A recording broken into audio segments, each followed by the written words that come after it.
É o quinto livro? É o quinto livro. Fala um pouquinho dos outros 4. Então, eu sempre gostei muito de escrever política, é o que eu mais gosto de fazer, né? Não a política como algo que é afastada, mas a política que interfere no nosso cotidiano. Então eu sempre escrevi enredos que circundam essa questão política e social. E o primeiro livro, inclusive, muito interessante dizer que ele foi fruto da escola pública. Eu comecei a escrever esse livro com uma redação da escola pública, quando eu era estudante do ensino fundamental. E é também um livro político, é sobre uma revolta camponesa em uma monarquia, para instituir uma nova sociedade, que os camponeses se revoltam, né, depois de muitas prisões políticas. O segundo livro também é um romance político, né, também com uma história voltada para as questões tanto institucionais quanto dos bastidores da política. O meu terceiro livro é uma coletânea de contos e crônicas, aí também um pouco mais afastado da política, mas falando ali da vida de uma senhora chamada Madame Morra, que muito interessante observar que ela representa um pouco do espírito moderno, da riqueza, da fama. Ela carrega esses valores com ela, e o livro vai explorar o momento que ela fica sozinha, pobre e, além de tudo, com muito rancor da situação atual, tendo em vista o passado, que foi totalmente diferente. Então é um livro aí que reúne os contos relacionados à vida dessa senhora. O meu quarto livro eu lancei ano passado, chamado Bom Dia Ditador, pela editora Letramento, que é uma editora de Minas. E o Bom Dia Ditador traz uma questão muito polêmica para os dias atuais, mas que é necessária a discussão sobre ela, que é a ditadura militar, né? Fala sobre uma ditadura, né, onde o seu presidente militar vai sofrer um golpe do próprio partido. O livro vai trabalhar e explorar também os bastidores e todas as questões relacionadas a como eles conseguiram arquitetar esse golpe. É um livro extremamente irônico, que vai não só ironizar a figura do presidente que toma o golpe, como também todas as personagens que estão envolvidas nesse golpe, que é dentro de outro golpe, né? Porque a ditadura em si já surgiu no livro, né? Que também é um país fictício, enfim, não tem relação com nenhuma personagem da realidade. Todos eles são assim. Todos eles são. Eu sempre gostei muito de criar as minhas histórias. Tanto os espaços, quanto os lugares, quanto os nomes. Então eu sempre crio tudo porque eu gosto de, nos mínimos detalhes, fazer um planejamento e conhecer qual é o lugar que eu posso dar vida. Eu acho isso muito interessante, eu gosto muito de criar os lugares. Então, e você falou que o seu primeiro livro, você estava na escola e tal. Quantos anos você tinha, né, no primeiro? Então, eu comecei a escrever com 13, 14 anos e aos 15 eu lancei o primeiro. Foi em 2012, foi em maio de 2012. Então eu tinha 15 anos quando lancei, mas comecei a escrever antes.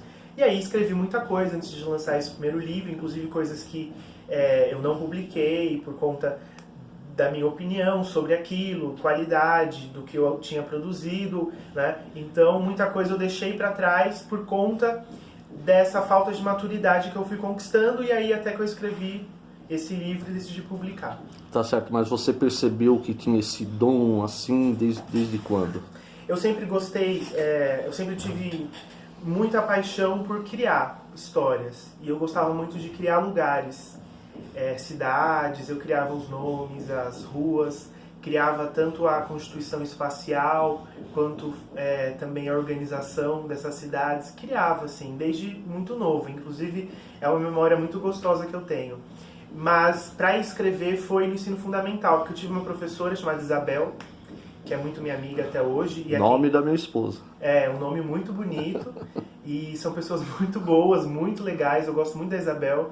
E ela foi quem percebeu que eu escrevia bem e tinha criatividade. Quando ela me falou que aquilo que eu escrevia tinha potencial, tanto pela criatividade quanto pela qualidade do que eu escrevia, eu percebi, porque eu não tinha parado para pensar, né? Não tinha parado para imaginar que eu poderia continuar escrevendo, porque isso se tornaria uma atividade que eu levaria por muito tempo, como até hoje faço.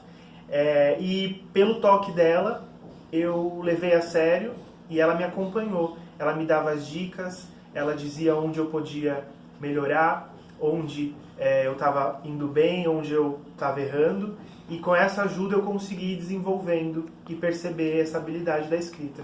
E como que é a inspiração, né? Como que funciona isso aí? A gente que está do outro lado, assim, lógico, tem aquele estalo, tem horário, tem dia, é toda hora, não é? Como que é? Você já corre para pegar um papel, porque não é toda hora que você está com papel, você se concentra em algum lugar, fica isolado, como que funciona isso aí?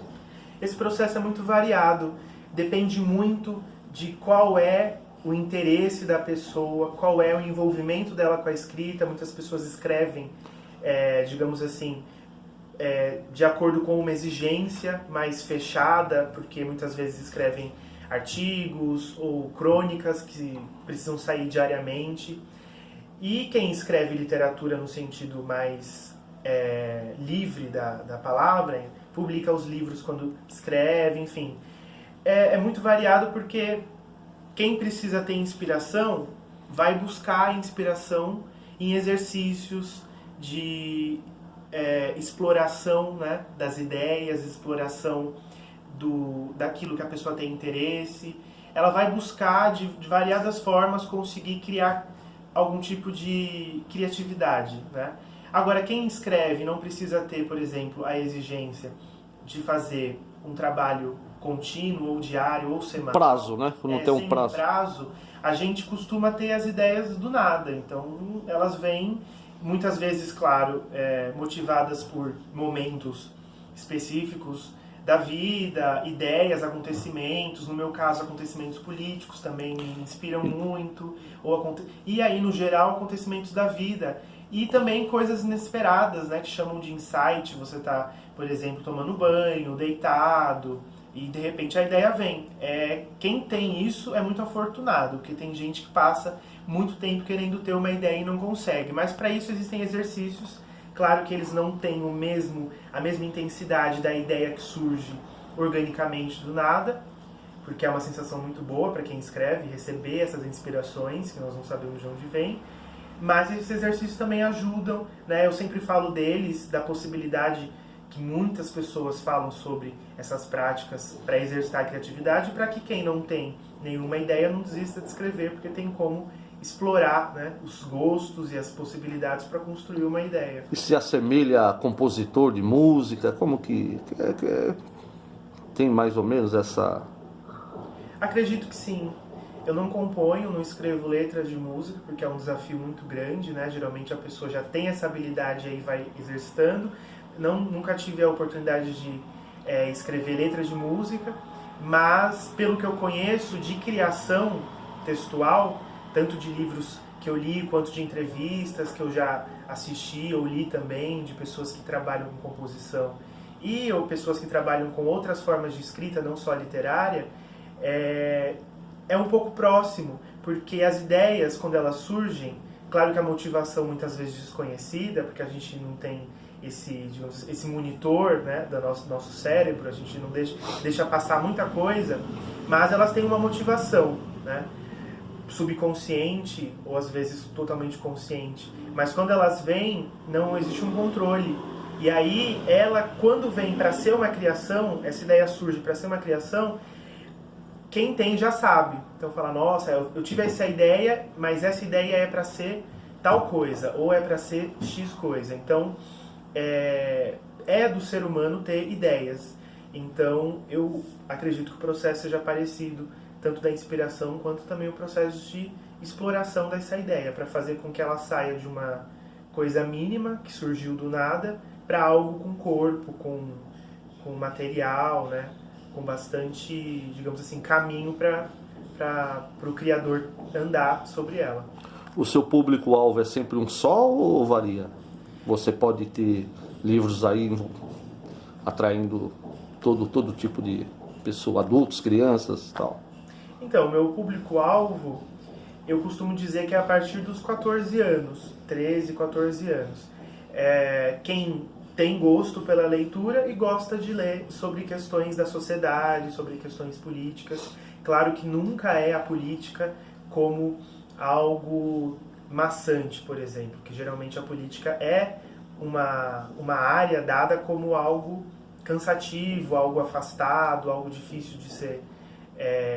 de entrar numa conversa. A política nos livros, até porque eu acredito que a literatura tem esse potencial, a política nos livros ela vai acompanhar a narrativa, a vida das pessoas. Então, para quem tem interesse nesse tipo de leitura, para conhecer mais as discussões sobre a nossa realidade, enfim. Então é o público-alvo. E aí até os 100 anos, 102, 112, quem gosta de ler e está podendo ler, é uma boa leitura. Tá certo. Estamos aqui